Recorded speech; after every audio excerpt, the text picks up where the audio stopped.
everyone, I'm Cindy. And I'm Ryan, and you're listening to English TalkNest, the podcast where we talk about real life in real English. Today, we're talking about something that brings joy, passion, and meaning to our lives, our hobbies. Exactly. You know, when someone asks, "What do you do for fun?" in English, it's such a common question, but sometimes it's hard to answer naturally. Right. And hobbies aren't just about filling time.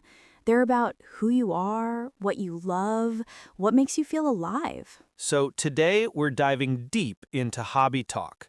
We'll share what we love to do, teach you tons of natural vocabulary, and by the end of this episode, you'll feel confident talking about your hobbies in English. Whether you're into sports, arts, cooking, gaming, or something totally unique, we've got you covered. So grab something comfortable, settle in. And let's talk about hobbies. All right, Cindy, let's start with the basics. What hobbies do you enjoy in your free time? Oh, I have a few. My main hobby is reading. I'm a huge bookworm. I always have a book with me. I also love baking, especially on weekends. And recently, I've gotten into gardening. Bookworm. That's such a cute expression. It means someone who loves reading and reads all the time. She's a real bookworm. Yes. And we say I'm into something when we enjoy it and do it regularly. I'm into photography, or I'm into hiking. Perfect. Another way to say it is, I'm keen on something. That's more British English. I'm keen on cycling. Right. What about you, Ryan? What are your hobbies? I'm really into cooking. I love experimenting with new recipes. I also play guitar, though I'm still learning. And I'm a bit of a film buff. I watch a lot of movies. Film buff. That's like bookworm, but for movies. It means someone who's really passionate about films. He's a film buff. He's seen everything. Exactly. And notice I said, I'm still learning guitar. We use this when we're not experts yet, but we're actively practicing. Right. We might also say I'm getting better at it or I'm improving slowly. Another useful phrase is, I dabble in something. It means you do it occasionally, but not seriously. I dabble in painting. Oh, that's great. I dabble in photography on weekends. So listeners, what hobbies do you enjoy? Try answering, I'm into. Next question, and this one's interesting. How did you actually start your favorite hobby? Ryan, how did you get into cooking? It's kind of a funny story. I moved out of my parents' house and suddenly realized I couldn't survive on takeout forever, The classic reason. right? So I started with simple dishes, pasta, stir fries, nothing fancy. But then I discovered I actually enjoyed the process. Now it's become a real passion. It's become a passion. Perfect phrase. When something goes from just an activity to something you deeply care about. Photography has become a real passion for me. Yes, and notice I said, I got into it, or I discovered I enjoyed it. These are natural ways to describe starting a hobby. We also say, I picked it up, casually. I picked up knitting last year. Great one. What about you, Cindy? How did you become such a bookworm? My mom used to read to me every night as a child. Those bedtime stories sparked my love for reading. As I grew older, books became my escape, my way to explore different worlds. Sparked my love for. Beautiful expression. It means something created or started your interest. That teacher sparked my love for science. Exactly. And my escape or my way to escape, we use this when something helps us forget our problems or daily stress. Right. My music is my escape, or running is my escape from work stress. Another common way hobbies start is through friends. My friend got me into it, or a colleague introduced me to it. Yes. My sister got me hooked on yoga. Hooked means addicted, in a good way. Perfect. So, listeners, how did you discover your favorite hobby? Let's talk about frequency. Cindy, how often do you actually do your hobbies? Reading every single day. Even if it's just 20 minutes before bed, I make time for it. Baking is more of a weekend thing. I usually bake once or twice a week. And gardening is seasonal, so mainly spring and summer. Great vocabulary here. every single day emphasizes you do it daily without exception. Right. We also say daily or on a daily basis. I practice guitar daily. And once or twice a week, that's perfect for describing regular but not daily activities. Yes, you could also say a couple of times a week, or several times a week, or weekly. And Cindy mentioned seasonal. That means it depends on the season.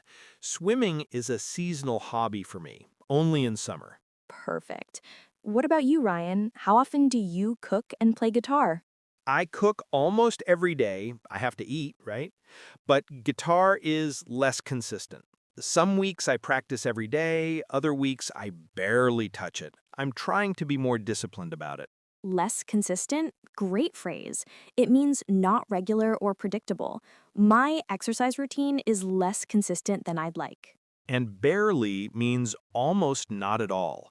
I barely have time for reading these days. Right. And I'm trying to be more disciplined means you're working on doing it more regularly. I'm trying to be more disciplined about exercising. We might also say, I wish I did it more often, or I'd like to make more time for it. Exactly. And here's a common phrase: whenever I get the chance, or whenever I have free time. I paint whenever I get the chance. Perfect. So think about your hobbies. Are they daily habits or occasional treats? Here's an interesting one. Do you prefer solo hobbies or social hobbies? Ryan? That's tough because I enjoy both. Cooking can be either. I love cooking alone, just me and my thoughts, trying new things. But I also love having friends over and cooking for them. Solo hobbies versus social hobbies. Perfect vocabulary. Solo means alone. Social means with others. Right. We also say solitary activities or group activities. And notice Ryan said, just me and my thoughts. That's a lovely way to describe peaceful alone time. Thanks. But guitar is definitely a solo thing for me right now. I'm too self-conscious to play in front of people yet. Self-conscious is such an important word. It means feeling nervous or embarrassed about how others see you. I'm too self-conscious to sing in public. Exactly. What about you, Cindy? Reading is definitely my solitary hobby. I need quiet, uninterrupted time to really lose myself in a book. But gardening can be social. My neighbor and I often chat while working in our gardens. It's a nice way to connect. Uninterrupted time. Time with no distractions or disturbances. I need uninterrupted time to focus. Yes, and lose myself in something means to become completely absorbed. I lost myself in that movie. 3 hours felt like minutes. Beautiful. And Cindy mentioned connecting with her neighbor. Social hobbies are great for building relationships. Absolutely. We might say, it's a great way to meet people, or it helps me socialize. Or the opposite. I do it for the alone time, or I do it to recharge my batteries. Perfect. So, listeners, are you more of a solo hobbyist, or do you prefer group activities? This is such an important question. What hobby truly helps you unwind and relax? Cindy? For me, it's definitely gardening. There's something incredibly calming about being outside, working with soil, watching plants grow. It's almost meditative. Meditative, wonderful word. It means peaceful and calming, helping you focus and be present. Yoga is meditative for me. Exactly. And gardening gets me out of my head. When I'm worried or stressed, I can go outside and just focus on the plants. Gets me out of my head, perfect expression. It means it stops you from overthinking. Exercise gets me out of my head. Right. We also say it takes my mind off things, or it's a mental break. For me, cooking is my most relaxing hobby, surprisingly. There's something therapeutic about chopping vegetables, following a recipe, creating something with your hands. Therapeutic, that's like meditative. It means healing and calming. I find knitting therapeutic. Yes, and it engages all my senses, the smells, the textures, the tastes. It's impossible to worry about work when you're making sure your sauce doesn't burn. That's so true. And engages all my senses means it involves sight, smell, touch, taste, and hearing. Right. Reading can be relaxing too, depending on what you read. A light novel can help you switch off, but a heavy philosophical book might not. Switch off, great phrase. It means to stop thinking about responsibilities and just relax. I find it hard to switch off after work. We also say zone out when we relax so completely we're not really thinking. I love to zone out while watching TV. Perfect. And here's another one. It melts my stress away. A hot bath just melts my stress away. Beautiful imagery. So listeners, which hobby helps you truly relax and let go? Now let's go deeper. What hobby makes you feel truly happy, energized, alive? Ryan? Oh, that's easy. Playing guitar. Even though I'm still learning, when I nail a difficult chord progression or learn a new song, I feel this rush of accomplishment. It's pure joy. Nail something. That's great slang. It means to do something perfectly. I nailed that presentation.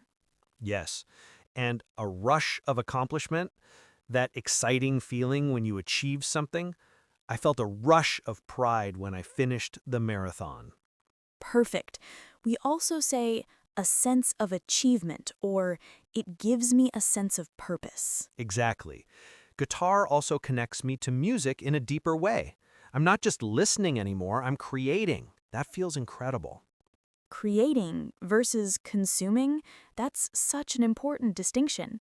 When you create, you're actively making something, not just passively enjoying it. Right. What hobby lights you up, Cindy? Reading might relax me, but baking makes me feel happiest.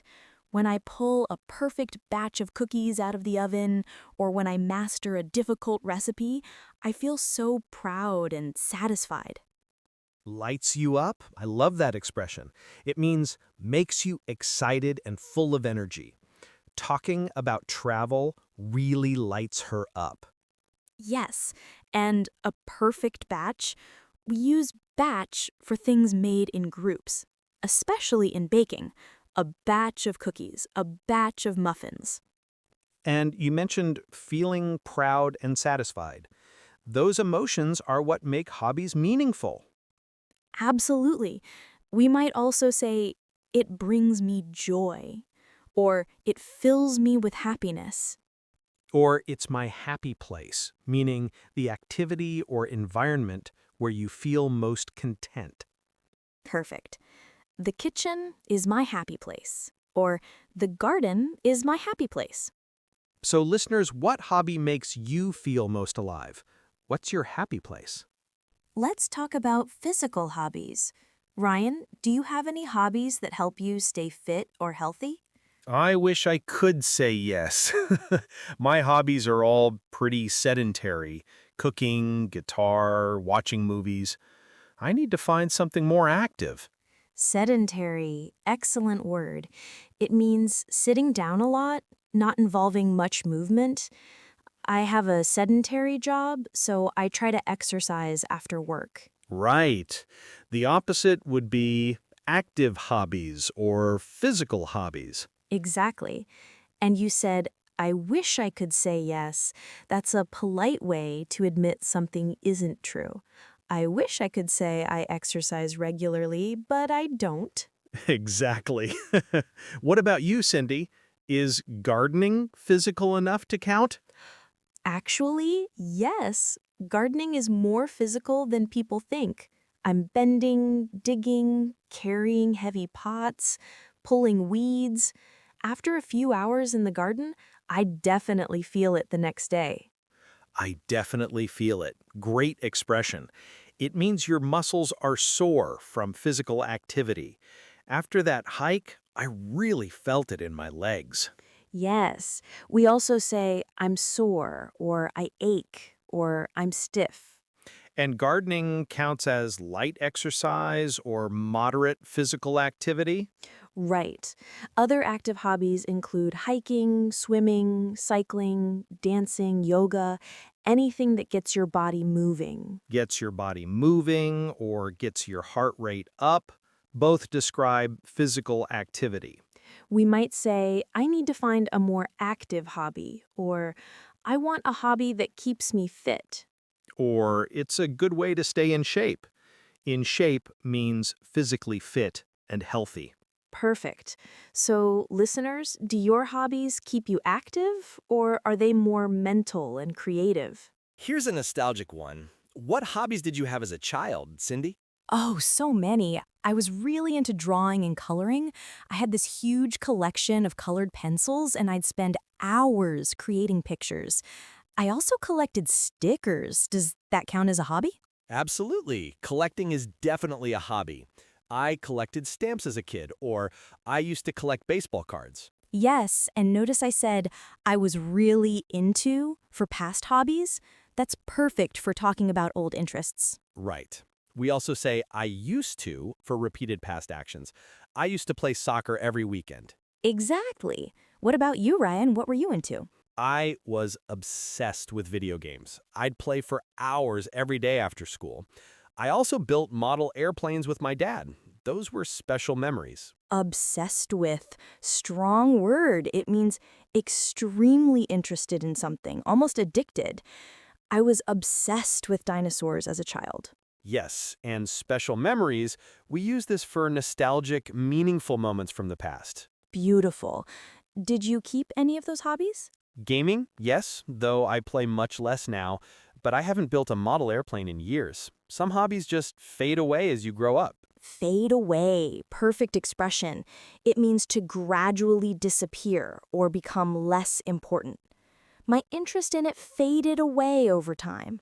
We also say, I outgrew it, meaning you lost interest as you got older. I outgrew collecting toys. Or I moved on to other things, or I lost interest. Sometimes childhood hobbies come back later in life. I'm rediscovering my love for drawing. Yes, rediscovering or rekindling both mean finding that interest again. I'm rekindling my passion for music. So listeners, what hobbies did you love as a child? Do you still do them, or have they faded away? Here's one of my favorite questions. What hobby makes you so absorbed that hours pass without you noticing? Ryan? Definitely cooking. When I'm trying a complex new recipe, I enter this zone where nothing else exists. I look up and suddenly 3 hours have passed. Enter this zone or get in the zone. Perfect phrase. It means to become completely focused and absorbed. When I'm writing, I get in the zone and forget everything else. Exactly. And hours pass without you noticing. That's when you know you truly love what you're doing. We say time flies when time seems to pass quickly. When I'm reading a good book, time flies. Yes, or I lose all sense of time, or I completely lose track of time. Perfect. For me, it's definitely reading. I'll start a book thinking I'll read for 30 minutes, and next thing I know, it's been 3 hours and the sun has set. Next thing I know, great transition phrase. It emphasizes how quickly time passed. I started cooking and next thing I know, dinner's ready. Yes, this experience of losing track of time is actually what psychologists call flow state. Flow state. That's when you're so immersed in something that you forget yourself. It's pure engagement. Immersed in, wonderful word. It means completely involved or absorbed. I was totally immersed in the movie. We might also say, I get completely absorbed, or I get sucked in. Sucked in is more casual but very natural. I got sucked into this TV series. I watched 10 episodes in one day. We've all been there. So, listeners, what hobby makes you lose track of time? What gets you into that flow state? Now for the dream question. If you had unlimited time, money, and resources, what hobby would you pursue, Ryan? Oh, without hesitation, woodworking. I'd love to have a proper workshop and learn to build furniture, maybe even restore antique pieces. But the equipment is expensive and I don't have the space. Woodworking. That's crafting things from wood. Such a beautiful, traditional skill. Yes, and without hesitation means immediately, without needing to think. She answered without hesitation. Perfect. And you mentioned restore antique pieces. To restore means to repair and bring back to original condition. He restores vintage cars. Exactly. What about you, Cindy? What's your dream hobby? I'd love to learn pottery, working with clay on a pottery wheel, creating bowls and vases and mugs. But it requires a studio, equipment, a kiln for firing the pieces. It's a big investment. Pottery or ceramics, the art of making things from clay. And a kiln is the special oven for hardening clay. Right. And it's a big investment, means it costs a lot of money and requires significant resources. We often use this structure for dream hobbies. I'd love to learn, or I've always wanted to try. Yes, I've always wanted to try scuba diving, or I'd love to learn to fly a plane. Another common phrase is, if I had the time, money, I would. If I had the money, I'd take photography classes. Or it's on my bucket list. That's a list of things you want to do in your lifetime. Learning a second language is on my bucket list. Perfect. And sometimes we say, someday I'll learn to sail. Or one day I hope to, expressing a future dream. So, listeners, what's your dream hobby? What would you pursue if resources weren't an issue? Final question, and this one's fun.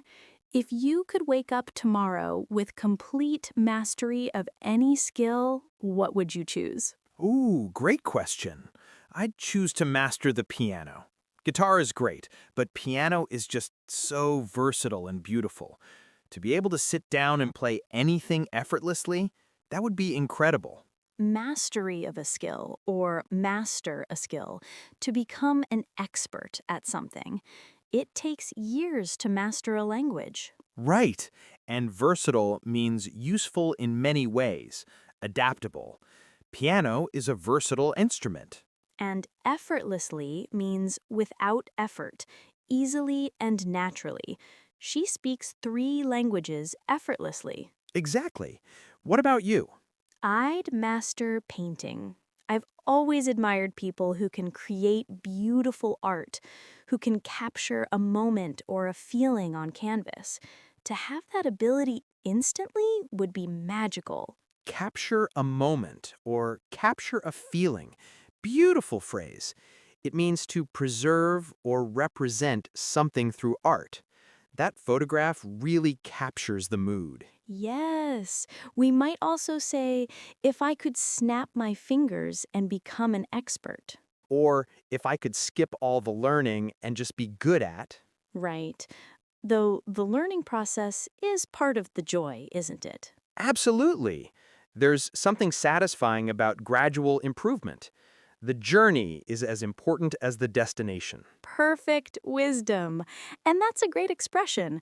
The process of learning is valuable, not just the end result. So, listeners, what skill would you master instantly, and which hobby are you actually willing to put in the time to learn? Wow, Ryan, talking about hobbies just makes me want to go out and try everything. Right? I feel so inspired, and I hope everyone listening feels the same way. Because hobbies aren't just about passing time. They're about discovering who you are, what brings you joy, what makes life meaningful. Today we covered a lot of useful vocabulary. And remember, you don't need to learn everything at once. Just pick a few phrases that really resonate with you and start using them when you talk about your hobbies. Exactly. Practice makes progress. Try describing your hobbies to a friend in English, or even just talk to yourself. It all helps. And here's a little challenge for you. In the comments, tell us about one of your hobbies using at least 3 new phrases from today's episode. Yes, we'll read them and we'd love to learn about what you're passionate about. And if you enjoyed this episode, please like, subscribe, and share English TalkNest with friends who are learning English. Remember, hobbies make life richer. They give us joy, purpose, connection, and growth. So whether you're a bookworm, a film buff, a gardener, or someone who dabbles in a little bit of everything, Celebrate your hobbies and keep learning new ways to talk about them in English. we'll see you in the next episode on English TalkNest. Bye-bye, everyone.